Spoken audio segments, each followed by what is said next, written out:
आज योग के माध्यम से होगा स्वस्थ भारत, होगा स्वस्थ भारत। तन मन होगा निरोगी और हर जन होगा सदा खुशहाल। भव्य भारत का भव्य निर्माण, स्वस्थ भारत का दिव्य निर्माण, दिव्य निर्माण, नव निर्माण। ओम शांति। आज हम बात करेंगे एसिडिटी के बारे में। मुझे लगता है हर घर में कोई एक तो ऐसा होता ही है जिसको एसिडिटी की प्रॉब्लम होती है, गैस्ट्रिक प्रॉब्लम होती हैं, हाइपर एसिडिटी भी होती हैं।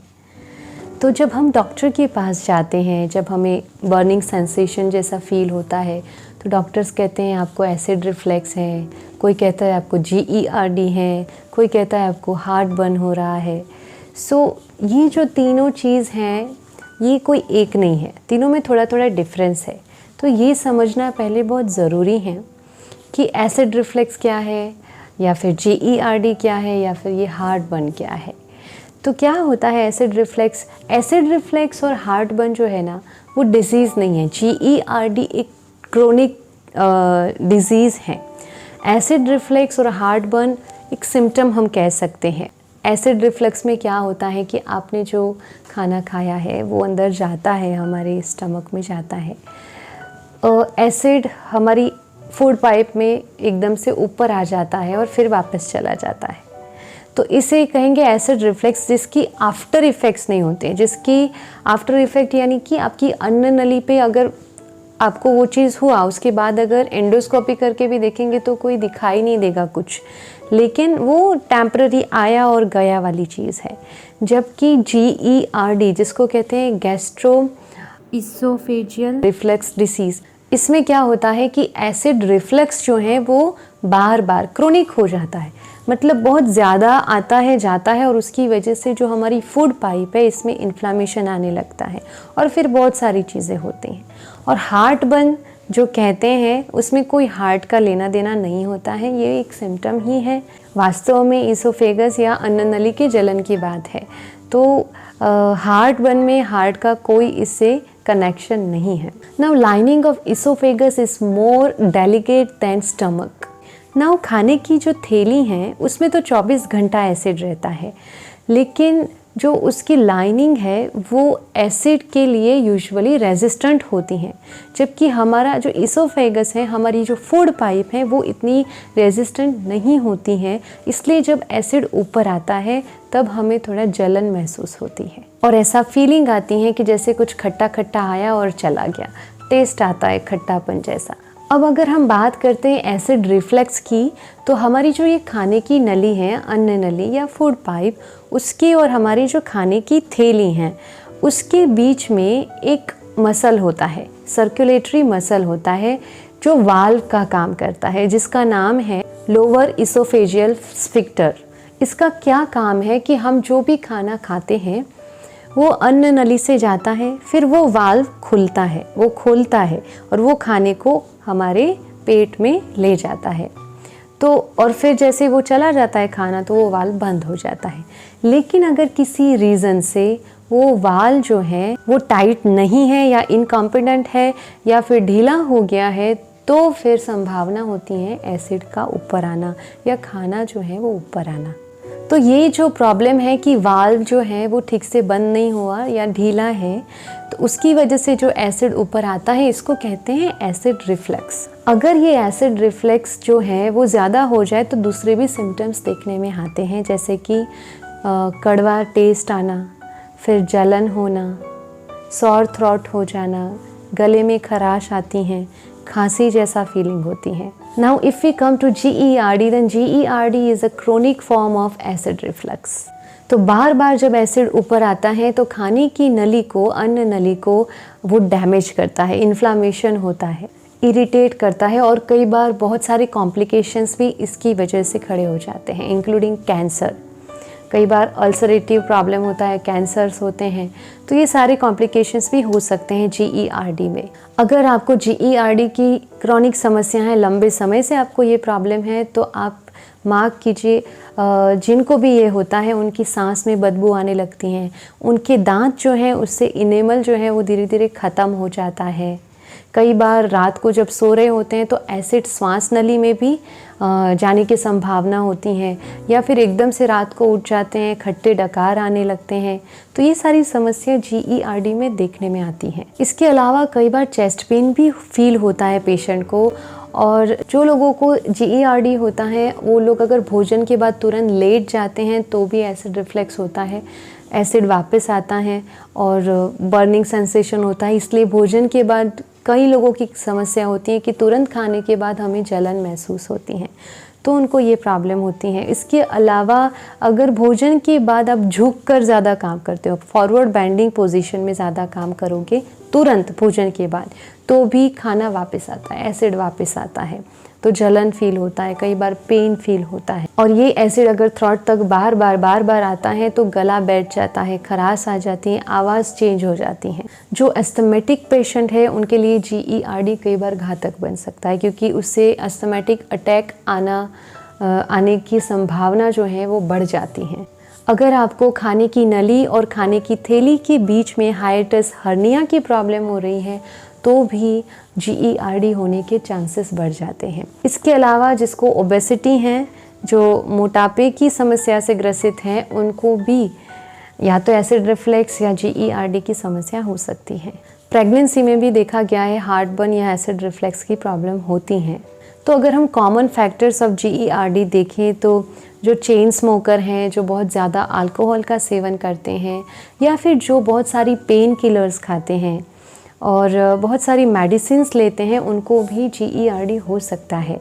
जो बीटा ब्लॉकर्स मेडिसिन्स होती हैं उसकी वजह से आपको GERD हो सकता है। अस्थमेटिक मेडिसिन्स भी GERD होने के लिए एक फैक्टर है, क्योंकि ये जो सारी दवाइयाँ हैं वो हमारे वो वाल्व को ढीला कर देती हैं, उसकी वजह से बार बार एसिड ऊपर आ सकता है। तो दवाइयाँ भी एक बहुत बड़ा रीज़न हो सकता है आपकी एसिडिटी के लिए। अगर बात करते हैं इसके इलाज की, तो हम कोई मेडिसिन लेने की हमें ज़रूरत नहीं है।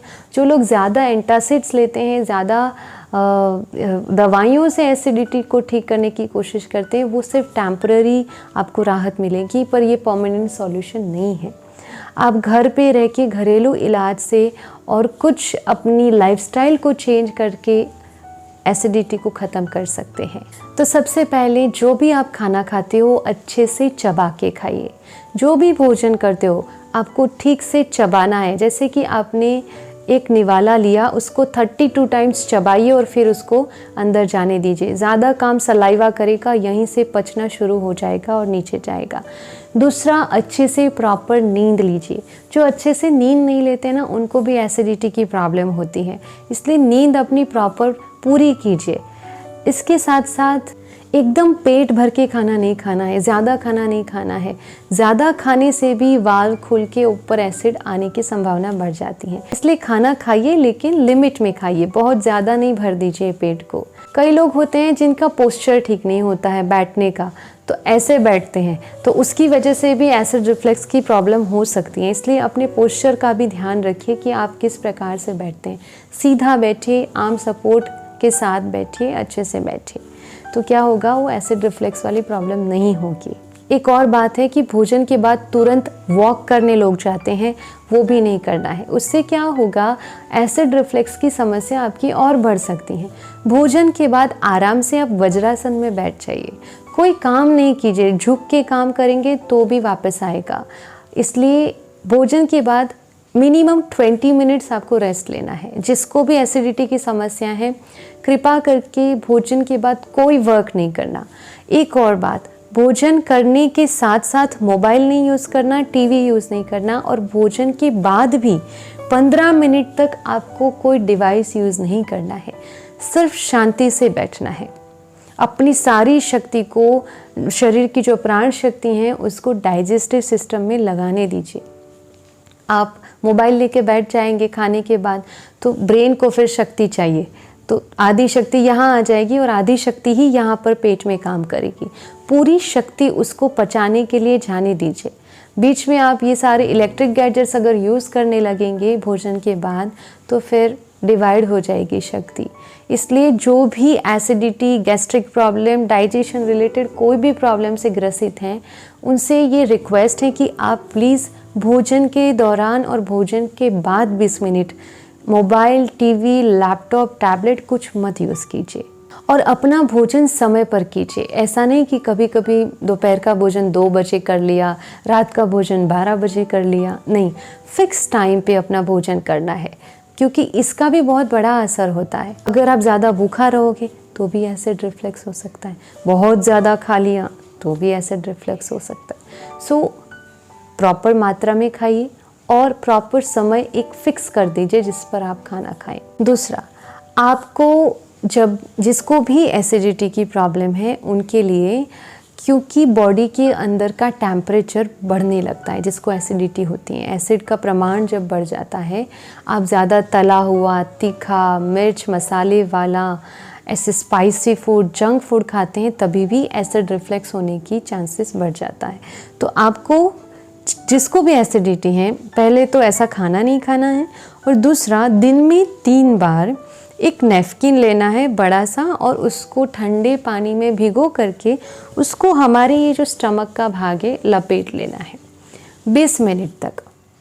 भोजन के बाद नहीं, भोजन से पहले खाली पेट गीला रुमाल लंबा सा जो है वो आपको पेट के भाग के ऊपर लपेट लेना है और शांति से आप बैठो, या फिर काम भी कर सकते हो बैठे बैठे भी और चलते फिरते, लेकिन लपेट लो। वो क्या करेगा, आपके शरीर का जो टेम्परेचर है उसको मेंटेन करेगा, जो गर्मी अंदर बढ़ गई है उसको कम करेगा। दिन में 3 बार आपको ये गीला नैपकिन अपने स्टमक के ऊपर लगाना है, भूलिएगा मत। जिसको भी एसिडिटी की प्रॉब्लम है इससे बहुत राहत मिलती है। इसके साथ आप वायु मुद्रा में बैठ सकते हैं। वायु मुद्रा से भी आपके शरीर के वात पित्त कफ जिसको भी प्रॉब्लम होता है, आपके गैस्ट्रिक प्रॉब्लम है, तो उसमें आपको राहत मिलेगी। इसके अलावा क्योंकि आपके शरीर में बहुत सारी गंदगी हो गई है, बहुत ज़्यादा एसिड बन गया है, गैस बन रहा है, तो आपको अपने आंतों की सफाई करना बहुत ज़रूरी है। इसलिए जैसे कि हमने पिछले कुछ सेशन में देखा कि एनिमा ले सकते हैं, तो अपने पेट की सफाई के लिए ऑल्टरनेट डे 15 डेज़ तक आपको एनिमा लेना है ताकि आपके आंत साफ़ हो जाए। जिसको बहुत ज़्यादा एसिड रिफ्लक्स की प्रॉब्लम है या GERD की प्रॉब्लम है, एसिडिटी की प्रॉब्लम है, उनके लिए एक और घरेलू उपचार है कि आप कहीं भी जाते हैं आपको अपने मुंह के अंदर खजूर का बीज आपको अपने मुंह के अंदर रखना है।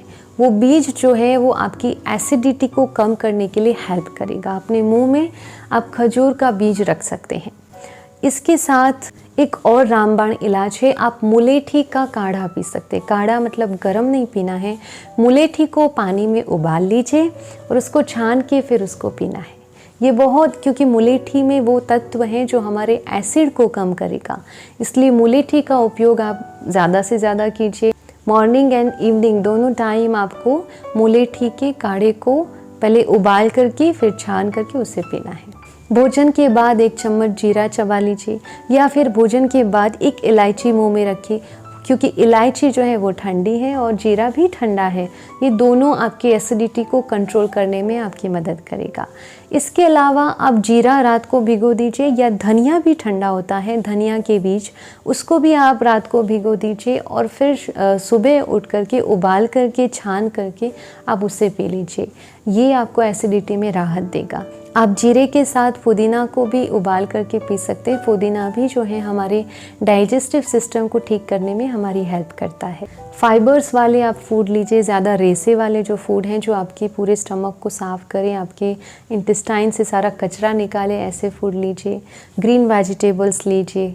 आपको शुगर नहीं लेनी है, आपको मिर्च मसाला वाला नहीं खाना है, तेल वाला नहीं खाना, तला हुआ नहीं खाना है, अल्कोहल नहीं लेना है, दूध नहीं लेना है, दूध से बनी कोई प्रोडक्ट नहीं लेनी है। अच्छा, कई लोग ऐसे होते हैं जो जिसको एसिडिटी की प्रॉब्लम होती है तो वो कोल्ड ड्रिंक पी लेते हैं ताकि गैस रिलीज़ हो जाए, एसिड बैठ जाए। उसमें तो बहुत मात्रा में एसिड होता है जो आपके शरीर को और ख़राब करेगा। ऑलरेडी एसिड ऊपर चढ़ के हमारी अन्न नली को स्वेल कर रहा है, इन्फ्लामेशन हो रहा है, आप ऊपर से और सोडा डाल के उसका नुकसान कर रहे हो। कोल्ड ड्रिंक्स मत पीजिए, इवन सोडा भी नुकसान करता है, सोडा भी मत पीजिए। कई लोग आइसक्रीम खाते हैं, वो और ज़्यादा एसिड क्रिएट करेगा, इसलिए प्लीज़ आइसक्रीम मत खाइए। दूध और दूध की प्रोडक्ट्स बंद कर दीजिए जिसको भी एसिडिटी की प्रॉब्लम है। आप लौकी, बॉटल गॉर्ड, ऐश गॉर्ड की सब्जी लीजिए, वो बहुत ज़्यादा आपकी बॉडी में से जो गर्मी है वो चूस लेगा। तो लौकी का जूस भी बहुत अच्छा है जिसको भी एसिडिटी की प्रॉब्लम है। आप रात को अंजीर को भिगो दीजिए, सुबह उठ के भिगोए हुए अंजीर खा सकते हैं। आप मुनक्का जो है वो भी भिगोया हुआ खाएंगे, वो भी आपकी बॉडी के लिए, एसिडिटी के लिए अच्छा है। सौंफ को भी भिगोकर आप सुबह पी सकते हैं। आप ऑल्टरनेटिव ये सारी चीज़ कर सकते हैं। एक दिन सौंफ भिगोई, एक दिन आपने जीरा भिगोया, तो इस प्रकार से ऑल्टरनेटिव आप लीजिए जो आपकी बॉडी में से सारा जो एसिड है उसको कम करेगा। इसके अलावा अगर हम फलों में देखें तो नारियल पानी, लेकिन नारियल पानी ऐसे ही नहीं लेना है, आपको उसमें आधा नींबू निचोड़ के पीना है, क्योंकि ऐसे ही आप नारियल पानी पी लोगे तो गैस्ट्रिक प्रॉब्लम होने की संभावना है। उसमें आधा नींबू निचोड़ के 4-5 ड्रॉप्स नींबू के निचोड़ के फिर आप उसको पीजिए, तो वो भी आपके एसिड रिफ्लक्स में हेल्प करेगा। लेकिन अगेन आप कोई भी फ्रूट लेते हैं तो फ्रूट के बाद 2 घंटे तक कोई अनाज नहीं खाएंगे, नहीं तो एसिडिटी बढ़ जाएगी। फिर आप अमृत का फल ले सकते हैं। अमृत बहुत ज़्यादा लाभदायी है। अमृत जो है वो हमारे पेट को ठीक करेगा और कॉन्स्टिपेशन भी होगा तो वो भी ठीक कर देगा। साथ साथ अनार जो है वो भी एसिडिटी में आपको बहुत लाभकारक है। बात करते हैं रोटी की, तो रोटी आप जौ की खाएं तो ज़्यादा अच्छा है, ज़्यादा अच्छे से पच जाएगी और एसिडिटी भी कम करेगी, गेहूं नहीं करेगी। गेहूं को प्लीज़ अवॉइड कीजिए। कोई भी बीमारी से आप लड़ रहे हैं, गेहूं को भी बंद कर दीजिए। जौ से स्टार्ट कीजिए, जौ एंड ज्वार। जौ सबसे अच्छा है, जो आप जौ की रोटी बनाकर खाएंगे बहुत जल्दी पच जाएगी। फिर परवल की सब्जी बहुत ज़्यादा हल्की होती हैं और एसिडिटी के लिए बहुत लाभकारक है। परवल की सब्जी बनाकर आप खाइए। सहजन फली की सब्जी बनाकर खाइए। सहजन फली को ऐसे ही बॉईल करके आप खा सकते हैं। इसके अलावा बहुत ज़्यादा एसिडिटी की प्रॉब्लम हो रही हैं तो आप जो कोकोनट होता है उसकी मलाई निकलती है पतली सी, वो मलाई को आपको क्या करना है, भोजन से 5 मिनट पहले खानी है। पानी नहीं पीना, कोकोनट वाटर नहीं पीना है, मैं मलाई की बात कर रही हूँ। मलाई खानी है और फिर भोजन करना है, तो मलाई भी आपके एसिड रिफ्लक्स को रोकेगी, एसिडिटी कम करेगी। अब अगर बात करते हैं प्राणायाम कौन से करने चाहिए, तो बहुत बहुत लाभकारक प्राणायाम जो है वो है शीतकारी या शीतली प्राणायाम और दूसरा है चंद्र भेदन प्राणायाम। बाकी कपालभाति तो पेट को ठीक करने के लिए है ही, पर ये दोनों प्राणायाम आप कर सकते हैं। शीतकारी प्राणायाम कैसे करेंगे, तो आपको जब आप इनहेल करते हो तो आप मुख से करना है और एक्सेल जब आप करते हो तो लेफ़्ट साइड के नासिका छिद्र से आपको करना है। मैं आपको एक बार करके दिखाती हूँ।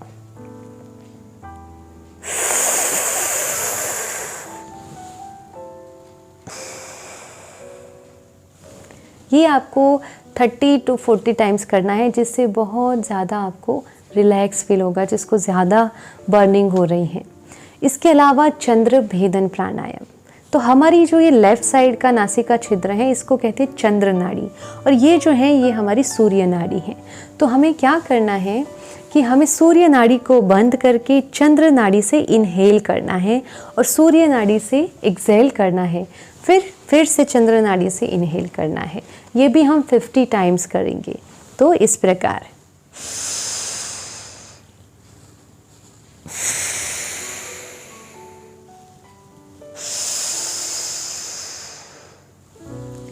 आपको करना है। तो चंद्र भेदन प्राणायाम, शीतकारी या शीतली प्राणायाम और कपालभाति, अनुलोम विलोम प्राणायाम, इतने प्राणायाम कीजिए, आपको बहुत अच्छा रहेगा।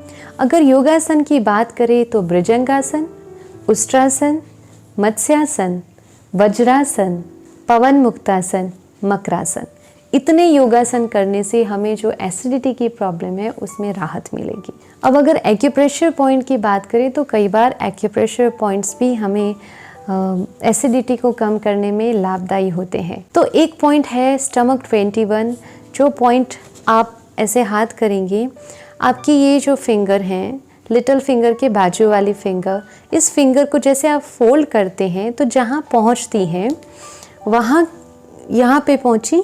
अब ये जो अंगूठा है उस तरफ थोड़ा सा, यानी कि यहाँ पे ये जो पॉइंट हमारा है वो है स्टमक 21 पॉइंट। मैं आपको मार्क करके दिखाती हूँ। जैसे कि ये यहाँ पर पहुँची, उससे टुवर्ड्स हमारा थंब, जो थंब की तरफ एक पॉइंट आगे, ये जो पॉइंट है उसको आप दबा सकते हैं जब भी आपको एसिडिटी होती है। तो एसिडिटी में ये हमें राहत देता है। दूसरा अगर पॉइंट की बात करें तो वो है हमारी मिडल फिंगर, पिछले हिस्से में। तो हमारी ये जो मिडल फिंगर है उसका ये जो भाग है, मैं मार्क करके दिखाती हूँ आपको। ये जो पॉइंट है हमारा मिडल फिंगर का, ये पॉइंट जो है वो एसिडिटी कम करने के लिए, गैस्ट्रिक प्रॉब्लम है उसको कम करने के, GERD प्रॉब्लम है उसके लिए, डाइजेस्टिव कोई प्रॉब्लम है उसके लिए, तो ये पॉइंट को आप दबा सकते हैं या फिर मेथी दाना या मूंग दाना लगा दीजिए। अच्छा, ये जो पॉइंट है यहाँ पर आप पेपर टाइप से चक्र मैग्नेट अगर आपके पास घर पे अवेलेबल है या फिर मार्केट से ख़रीद करके आप ले सकते हैं। तो मैग्नेट थेरेपी ज़्यादा असर करती हैं, तो मैग्नेट लगाएंगे तो और ज़्यादा असर करेगा। यहाँ पर भी आप मैग्नेट लगा सकते हैं। जो वाइट कलर का हिस्सा है वो आपकी स्किन को टच होना चाहिए मैग्नेट का, और येलो कलर का जो है वो टैप पे हो।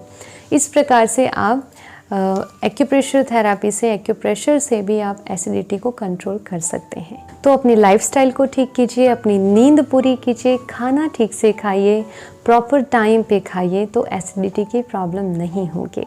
Now last but not least, a divine healthy tip. जब भी कोई किसी चीज़ को देखकर या किसी की सुख को देखकर या किसी की खुशी को देखकर ईर्ष्या करता है तो हम क्या कहते हैं? जलन हो रही है, ऐसा कहते हैं ना।